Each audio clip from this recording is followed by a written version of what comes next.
ہدایت کیا ہے؟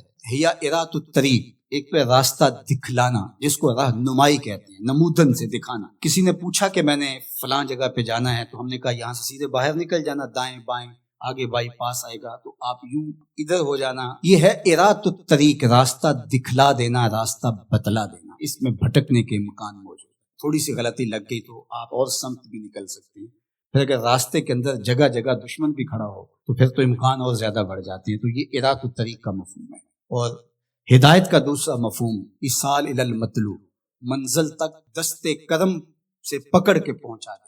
تو یہاں دوسرا معنی ہے، اس لیے علماء نے اس کا معنی کیا مجھے سیدھی راہ پہ چلا۔ مطلب کیا کہ سیدھی راہ تو میں دیکھ چکا ہوں، لیکن قدم قدم پہ شیطان اور نفس موجود ہیں جو میری راہ بھٹکا دیں گے۔ مالک تو دستے کرم بڑھا اور مجھے منزل پہ پہنچا۔ اللہ اکبر۔ تو یہ ہے ایصال الی المطلوب۔ تو ہدایت کا یہ مفہوم، اور یہاں ہدایت سے مراد وہ ہدایت جو پیغمبروں کے ذریعے سے، کتب کے ذریعے سے اللہ تعالیٰ نے حضرت انسان کو دی۔ ایک فطری ہدایت ہے، جبلی ہدایت، اور وہ اللہ تعالیٰ نے انسان کیا جانوروں کو بھی دی۔ وہ بطخ کا بچہ بھی جب انڈے سے نکلتا ہے تو وہ کسی سے تیرنا سیکھتا نہیں ہے، وہ خود چھلانگ لگا دیتا ہے اور تیرنے لگ جاتا ہے۔ یہ جبلی اور فطری ہدایت اللہ نے اس کو القاء رکھی۔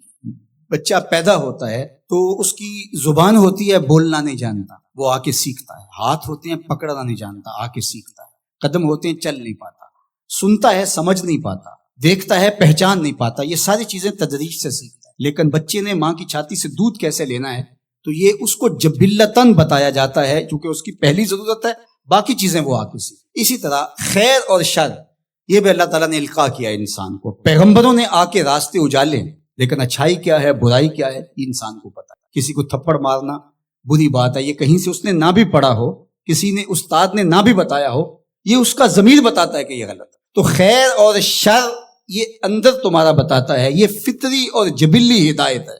فَأَلْهَمَهَا فُجُورَهَا وَتَقْوَاهَا، اللہ اِنَّا هَدَيْنَاهُ السَّبِيلَ إِمَّا شَاكِرًا وَإِمَّا كَفُورًا۔ یہ فطری جبلی ہدایت ہے، لیکن انسان کے لیے وہ کافی نہیں ہے۔ اس لیے اللہ کی بارگاہ میں عرض گزار ہوا، اهْدِنَا الصِّرَاطَ الْمُسْتَقِيمَ، اللہ مجھے جبلی ہدایت تو عطا کر دی، اور تو نے مجھے ایمان کا نور بھی دیا، تبھی تو نماز کے لیے یہاں آ کے کھڑا ہوں نا۔ وضو کیا ہے، مسجد میں آیا ہے، لباس پہنا ہے، ہاتھ باندھے ہیں، قبلہ رخ کیا ہے، اور پھر بھی ہدایت مانگ رہا ہے، تو پھر اس کا مطلب یہ ہے کہ یہ استقامت ہدایت پہ مانگ رہا ہے، اور ایصال الی المطلوب والی ہدایت طلب کر رہا ہے کہ جگہ جگہ شیطان موجود ہے، مجھے بھٹکا دے گا، میرے مالک مجھے منزل مقصود تک پہنچا دے۔ صراط مستقیم، سیدھی راہ۔ اس کا ایک معنی لکھا کہ الاسلام ہے، کہ صراط مستقیم اسلام ہے، مجھے اسلام کا راستہ عطا کر۔ دوسرا معنی اس کا بیان فرمایا کہ انہ کتاب اللہ تعالی، اس سے مراد کتاب الہی یا قرآن مجید، کیونکہ قرآن سے سیدھا کوئی راستہ ہو نہیں سکتا۔ ان ھذا القرآن یہدی للتی ہی اقوم، یہ وہ راستہ دکھاتا ہے جو بالکل سیدھا ہے۔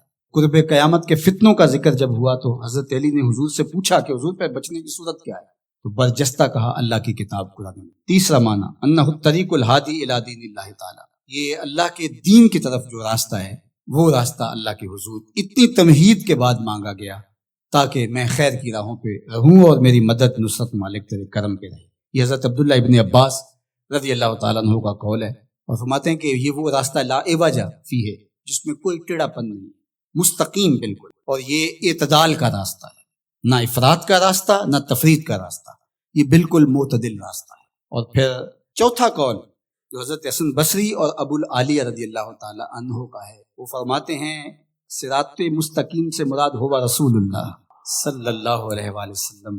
کہا کہ نمازی نماز میں کھڑے ہو کے ہاتھ باندھ کر کے کہتا ہے مالک مجھے محبوب کی دہلیز نصیب کر دے، مجھے محبوب کی چوکھٹ نصیب کر دے، کیونکہ اگر یہ در نصیب ہو گیا تو خدا کا گھر نصیب، بخدا خدا کا یہی ہے در، نہیں اور کوئی مفر مکر، جو وہاں ہو یہیں آ کے ہو، جو یہاں نہیں وہ وہاں نہیں۔